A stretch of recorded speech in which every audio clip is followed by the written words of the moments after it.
Kasus Vina Cirebon masih terus berlanjut, Eks-Kabareskrim ungkap kejanggalan hukum dengan kasus Vina.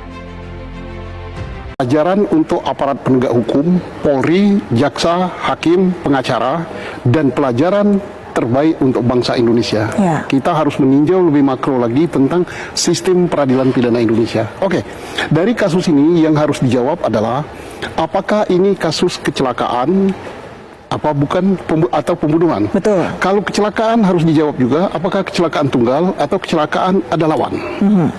Kemudian kalau ini bukan kecelakaan, ini pidana pembunuhan, maka timbul pertanyaan, apakah pembunuhnya yang sekarang sudah divonis oleh hakim yang sudah mempunyai kekuatan hukum tetap, atau ini adalah sebagaimana yang disampaikan di media sosial dan media konvensional bahwa pembunuh ini bukan pembunuh sebenarnya, termasuk DPO bukan DPO sebenarnya.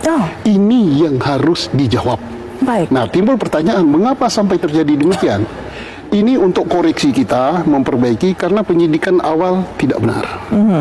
Awal dikatakan ini adalah kecelakaan tunggal, kan ada itu kan di TKP. Kemudian setelah itu berubah menjadi pembunuhan dan perkosaan. Nah, saat perkosaan, disinilah tidak berfungsi crime, apa namanya, scientific crime investigation. Kenapa? Perkosaan ada sperma. Nah, kalau ada sperma, sebagaimana dikatakan, di situ ada berapa laki-laki? Kan ada yang sudah tertangkap 8 ya. Betul. Ditambah yang tidak tertangkap 3 katanya. Ditambah lagi yang meninggal 1. Nah, ini sperma siapa?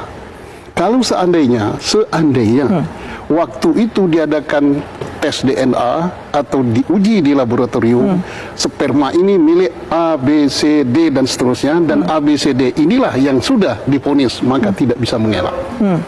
Tapi karena tidak, nah ini timbul pertanyaan, ini sperma siapa? Mau dicari sekarang nggak bisa. Betul. Oke, dan terus akhirnya berkembang.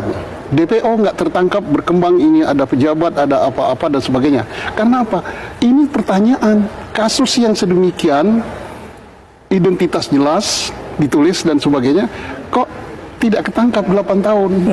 Nah, bagaimana mau nangkap perkara yang besar? Tapi alhamdulillah kita bersyukur dan hormat saya kepada adik-adik saya yang di markas besar dan di Polda. Mereka mengadakan examination terhadap kasus ini, mengaudit kasus ini. Telah turun dari Mabes untuk mengecek apakah penyidikan dilakukan secara benar, sesuai prosedur, sesuai hukum, dan sudah bekerja dan sudah menangkap 1 DPO. Baik. Dan mudah-mudahan 1 DPO ini tidak salah. Betul. Artinya, ada kemungkinan salah, Pak? Bisa jadi. Kita tanya aja nanti sama pengacaranya. Sebelum Pak Jogi cerita, karena ada salah satu hal yang mungkin jadi pertanyaan masyarakat juga. Ketika pihak kepolisian mengumumkan tertangkap di Bandung, tapi tidak memberikan lokasi detailnya, ditangkap di mana? Itu jadi pertanyaan. Kenapa tidak dibuka? Kenapa nggak dibuka? Nah, saya berharap betul-betul inilah orangnya, sehingga semua misteri akan terungkap. Apakah betul dia pelaku atau pelaku fiktif atau apa? Karena apa? Timbul pertanyaan bahwa DPO itu warga daripada suatu kampung atau suatu desa, RT, dan ketua RT dan kepala desa mengatakan tidak ada warga kami nama itu. Baik, nah, maka timbul pertanyaan, saya yakin ini Mabes Polri telah menyelidiki siapa yang membuat DPO ini. Apa dasarnya menyebut dia DPO? Apakah DPO ini fiktif atau tidak? Mudah-mudahan DPO itu benar, dan mudah-mudahan tersangka yang ditangkap itu benar. Dan kita berharap dari kasus ini pelajaran besar untuk aparat penegak hukum. Baik, baik.